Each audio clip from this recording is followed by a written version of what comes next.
Hoje eu vou ensinar vocês a como afiar um alicatinho. Sabe? Aquele alicatinho que você... Oi, gente! Aquele alicatinho que não funciona mais, que você não consegue cortar suas unhas. Então, vocês vão precisar só de uma... Isso aqui. O que é isso aqui? É papel alumínio, gente. Vocês vão amassar aqui desse lado. Lado mais brilhoso. Assim.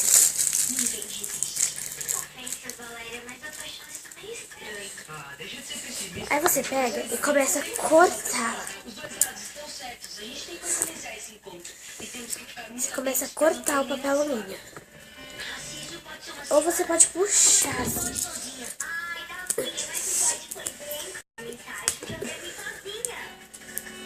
Ó. Faz isso até acabar. Até você destruir toda a sua bolinha.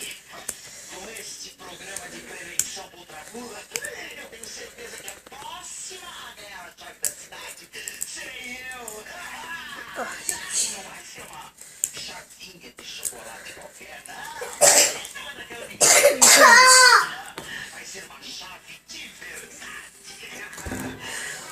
Então, gente, vocês cortam bem essa bolinha. Se você precisar, você pode puxá-la assim. Agora vamos testar ele. Ó. Gente, tá ótimo. Vou começar a usar essa daqui.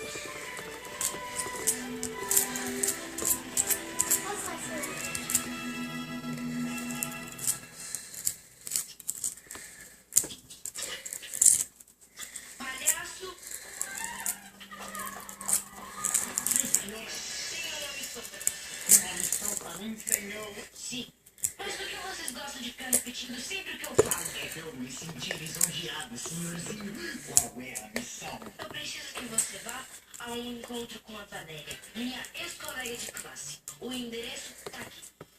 Eu acho que eu não entendi direito, senhor. Pra que isso? Prontinho, gente. Gente, deixa eu ver se ele ficou bom.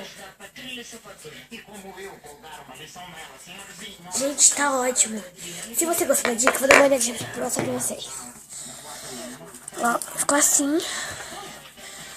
Ó.